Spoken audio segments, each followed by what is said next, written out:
Hello, I'm back with you, and this is the sermon for Sunday morning, March the 22nd. Let me read first of all from the Gospel of John, chapter 5, verses 1 through 15. After this, there was a feast of the Jews, and Jesus went up to Jerusalem. Now there is at Jerusalem by the sheep market a pool, which is called in the Hebrew tongue Bethesda, having 5 porches.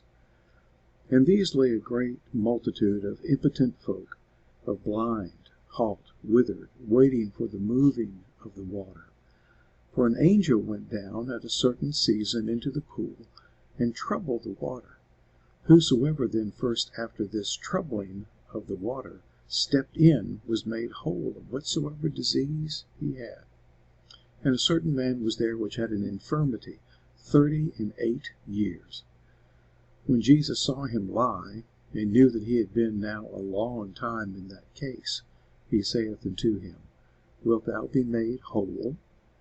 The impotent man answered him, Sir, I have no man when the water is troubled to put me into the pool, but while I am coming, another steppeth down before me. Jesus saith unto him, Rise, take up thy bed, and walk. And immediately the man was made whole, and took up his bed, and walked. And on the same day was the Sabbath. The Jews therefore said unto him that was cured, It is the Sabbath day, it is not lawful for thee to carry thy bed. He answered them, He that made me whole, the same said unto me, Take up thy bed, and walk. Then asked they him, What man is that which said unto thee, Take up thy bed, and walk? And he that was healed wist not who it was, for Jesus had conveyed himself away, a multitude being in that place. Afterward Jesus findeth him in the temple, and said unto him, Behold, thou art made whole. Sin no more, lest a worse thing come unto thee. The man departed, and told the Jews that it was Jesus which had made him whole. Now there are some questions that we probably don't really want to know the answers to, or really never want to hear being asked to us. Where were you on the night of March the 23rd? Well, that's a question that we don't want to hear aimed in our direction, because we know something big is up. Or something like, why on earth did you do that? Or questions that struck fear into me when I was growing up. Just who made this mess? Guess who's going to be cleaning it up?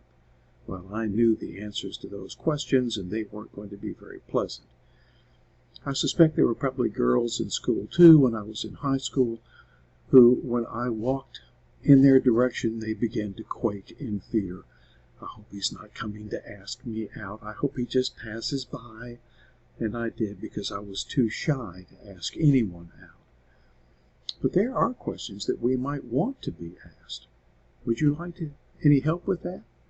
Do you mind if I take you out to lunch? Or maybe in these days, would you like some toilet paper? I have plenty. Would you like some hand sanitizer? I have enough for me and for you as well. Jesus met a man and asked him a question. It was a question that seemed to have a pretty obvious answer. Jesus would perform a miracle for the man and teach his disciples and us a valuable lesson. Jesus was back in Jerusalem for one of the Jewish festivals. John doesn't tell us which one, and it doesn't really matter. In the city there was a gate called the Sheep Gate. In Jesus' day, this was probably a small opening in the north wall of the temple. Sheep were brought in through that gate and washed in the pool, and then taken to the main temple to be sacrificed. And here was the Lamb of God who would not enter in by that particular gate, but he would someday be the perfect and once-for-all sacrifice for us. Now, the name of this pool varies according to what manuscript of the New Testament we're looking at. Most commonly have the name as Bethesda, but some manuscripts call it Bethsatha or Bethsaida. Now, the Aramaic word Bethesda might mean house of mercy, especially house of divine mercy, house of God's mercy. Or maybe some people say it means house of 2 springs, or maybe it means something else. If we're looking for symbolism in names, this is probably not the passage to look for that. There were 5 colonnades around the pools, and most likely they were built during the time of Herod the Great. 4 covered colonnades enclosed 2 separate pools, and a 5th colonnade separated the 2 pools. Now the sick would congregate at these pools waiting for a miracle. There were blind and lame and paralyzed and others lined beside the pool hoping for a cure. Those who wanted to be ritually pure so that they could enter the temple would never come into a place like this. They would avoid it like the plague.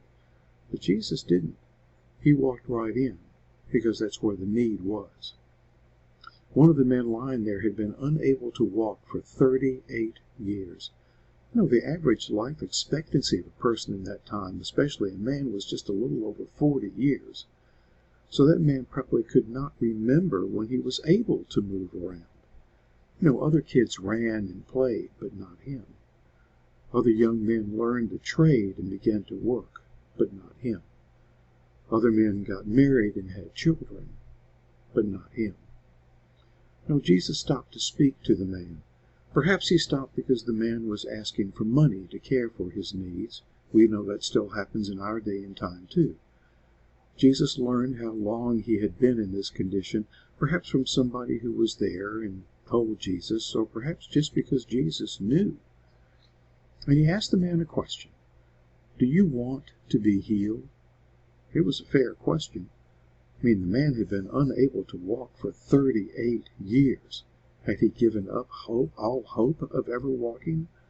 Maybe, but he was still beside that pool waiting for a miracle, wasn't he? The man answered, I don't have anyone to help me get up in the water when it starts to swirl around and be stirred up. While I'm trying to get in, somebody always gets in front of me first. That's why the man was sitting there. There was a legend surrounding that pool that occasionally an angel from God would come down and stir the waters of the pool, and the first one to get in would be healed from what ailed him. More than likely the water stirred because from time to time water that came through the spring that fed those pools made it stir and swirl around a bit. But it doesn't take long for us as people to concoct a legend and create hope. And for that hope to be sustained, for that legend to continue, occasionally someone must have been healed. Jesus looked at the man and said, Get up, pick up your mat, and walk. The man got up, rolled up his straw mat, tucked it under his arm, and walked off. As the man walked through the temple area, perhaps for the first time in his life, he was stopped by some Jewish leaders.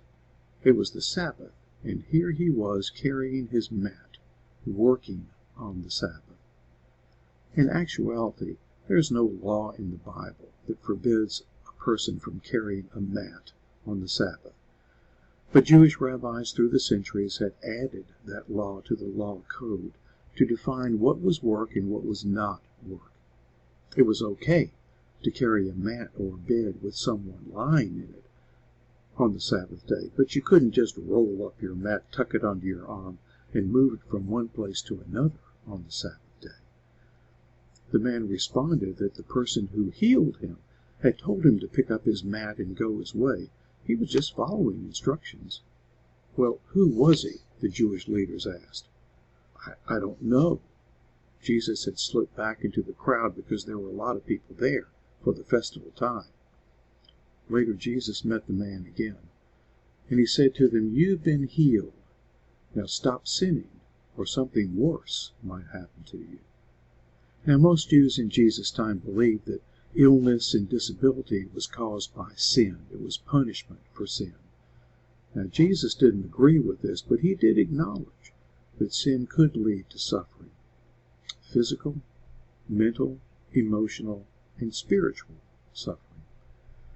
More than likely what Jesus meant here was that if the man did not seek God and follow him, rather than seeking magical legends about pools of water, he would miss eternal, abundant life, a fate far worse than just not being able to walk. The man went and told the Jewish leaders that Jesus was the one who healed him. Did the man ever thank Jesus? John doesn't say, does he? He simply goes and tattles on Jesus to the Jewish leaders. Isn't it interesting that the Jewish leaders were more concerned about the man carrying a mat on the Sabbath than they were that a man who had been unable to walk for 38 years was now healed and walking around? It's strange what they put first as being most important. It can be strange, too, what we put first as being most important. I remember the first time that a woman came into a worship service on a Sunday morning wearing a pantsuit, and based on the actions and words of some of the people in the congregation where I was, you would have thought that the world was coming to an end. Jesus was standing right outside the door, and he was going to get that hussy for wearing that pantsuit. Or the first time that a young person came into a morning worship service wearing jeans. Or the first time that someone came with a big, clearly visible tattoo, or maybe their hair dyed green or bright red or blue. Oh, that's not what Christians wear. That's not what Christians do. Or the first time someone came into worship who had just been divorced. What is he doing here? What is she doing here? How can they come back to this church? And those firsts just continue, don't they? Maybe in the way a person dresses, or what they're struggling with, or what they've done in the past. We brand them, and in the process we congratulate ourselves on how much better, how much more holy we are than they are. But those people come to church for the same reasons we do. We know we're sinners who've been saved by grace. We know we're not well. We know we still have problems, questions, anger, doubts, and pain. And we come to church because we want to know God better so we can be healed, so we can pick up our mat and go on with life, so we can have hope, so we can start again with God's help and make it through. Now, we may not always admit that those are the reasons that we come, but they are. We may be better than some people are in some ways and some behaviors. Maybe we have purged ourselves of some bad habits and bad thoughts, and we've done that only with God's help. But if we measure ourselves against God's standards, we're not even close. If we're thinking about $1 trillion, what difference does $1 make? When Paul wrote that all fall short of the glory of God, he meant all, and he meant way short of the glory of God, as in not even remotely close. That's what it means to be saved by grace and not by works. No, we do want and need to grow in our relationship with God. We do want and we need to change the way we act and think. God calls us to be better than we are now, and he can help us do that. But we need to recognize that we are all in the same boat. We are all on our way. You know, there are enough obstacles to following Christ that we don't need to make up any more or create any more hoops for people to have to jump through. Jesus is the Lord of the Sabbath and the Lord of life, and not us. There's one more thing about this passage to point out. When we look at the preceding narrative, when Jesus heals the royal official's son without even being in the same town, the royal official and his entire household believed. But what did they believe? Probably only that Jesus was a great miracle worker and that their son was now well. John doesn't even tell us that this man who had been healed after 38 years of being unable to walk even believed. He didn't even say thank you. The only thing that he did that we know of was to point out Jesus as the one who told him to break the Sabbath law, the man-made Sabbath law. You know, miracles don't always produce gratefulness or faith, do they? Sometimes we walk away and think to ourselves, well, it's about time. I deserve this. Now I'll get on with life. But Jesus is the Lord of the Sabbath and the Lord of life. Without him, life is missing something significant. life is missing the point. During this time when we are primarily at home, asked to be at home and not gathering together, it's a good time for us to reflect on Jesus as the Lord of the Sabbath and the Lord of life. What changes does he want us to make? Me to make? What am I missing that he doesn't want me to miss? What have I added to the Christian faith that doesn't even need to be there? It's my man-made law, my human-made law, and not anything that God has given to us. What does it mean to make Jesus Lord of my life specifically? Now, those are questions, too, that maybe we'd rather not hear. Maybe we would rather not be asked. But they are significant questions, and they need our answer.